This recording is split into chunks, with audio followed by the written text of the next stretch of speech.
Summer is here, which means we gotta watch out for heat waves. If you've got a cold water pet like goldfish, goodeid livebearers, or an axolotl that cannot tolerate warm temperatures for long periods of time, you gotta watch this video.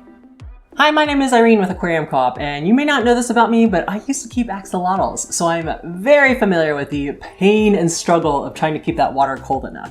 You know, to heat an aquarium, it's really easy to get an aquarium heater, but to cool down water using a chiller can cost several hundred to, over $1,000, depending on how big that tank is. So I'm gonna cover 5 different methods, including a chiller, on how to cool down your water. But before we begin, a useful tool you might want to consider getting would be a digital thermometer that has an alarm on it. That way it'll beep or sound off if that water gets too hot. The first thing we want to do is to remove all unnecessary pieces of equipment in the aquarium. Most people, they're thinking of like a really hot light up top or maybe an aquarium heater, but there's also things like, let's say, a skimmer or UV sterilizer. All of those things use, X watts of power, and those watts of power translate into heat that get into the aquarium water. So if at all possible, remove those unnecessary pieces of equipment and then switch to a light that maybe is like LED and doesn't give off as much heat.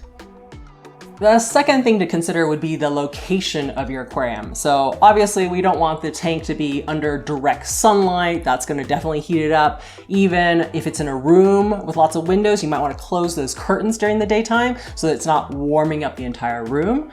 Make sure you place your aquarium not next to, let's say, any heating vents or any doors leading to the outside that, every time you open that door, more hot air is blowing in onto your tank, right?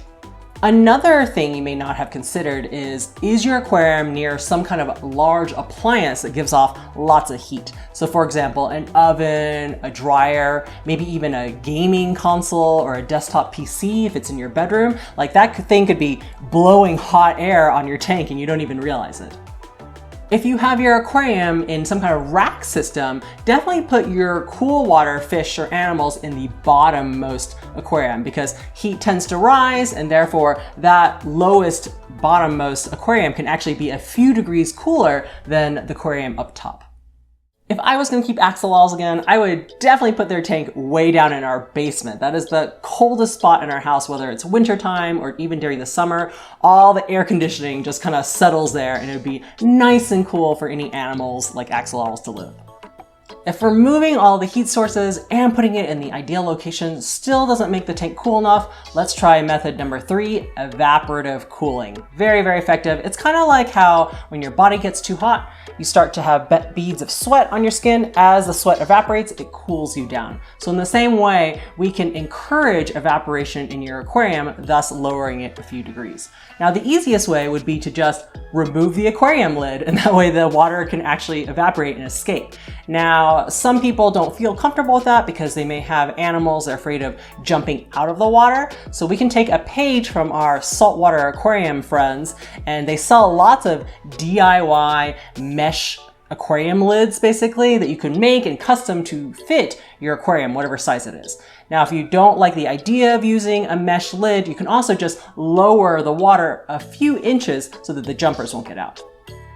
If passive evaporative cooling isn't enough, then we can increase the surface agitation of the water to really boost up the evaporation. So the easiest way would be to add an air stone or maybe another sponge filter into the aquarium because as the bubbles rise up and pop at the surface, there's more evaporation occurring as well as more gas exchange.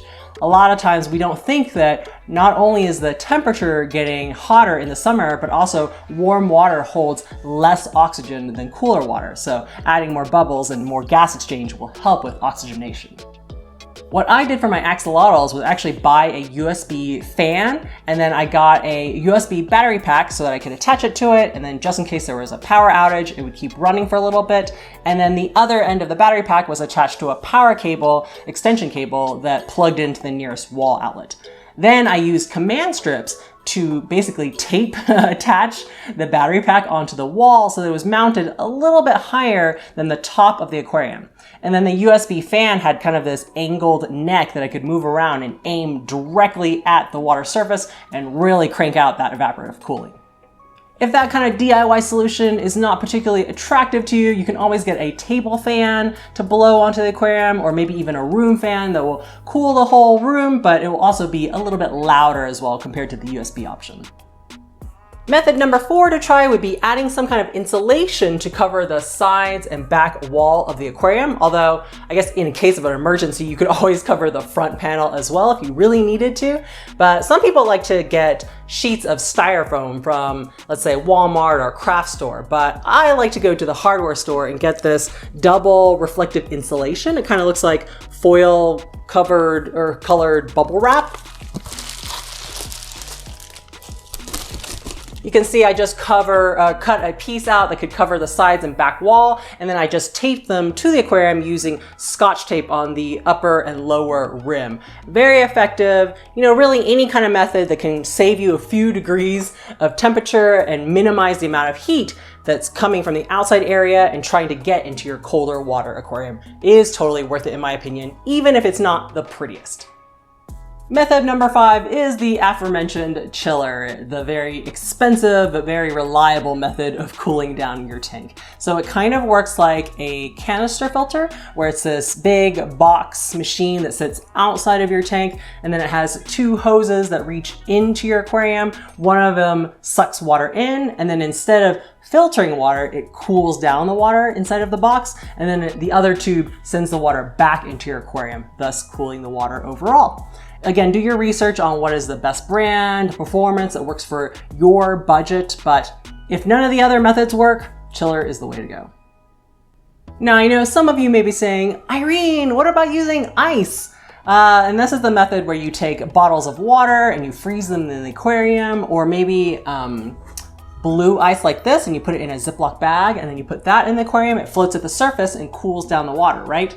Well, I have tried this method before in a case of emergency, and let me tell you, it's very, very time intensive. That ice melts very quickly. You're constantly having to put in new ice and freeze more bottles, and then the temperature in the tank is like, woo, up and down. It's not good. Another kind of similar method would be doing lots of partial water changes using cooler water, but that's assuming that your tap water is even cold at all, which again, in these extreme temperatures may not be the case. So I vastly prefer the other methods that I mentioned before, because we want to avoid those drastic temperature changes if at all possible, to avoid stressing out your fish and other animals.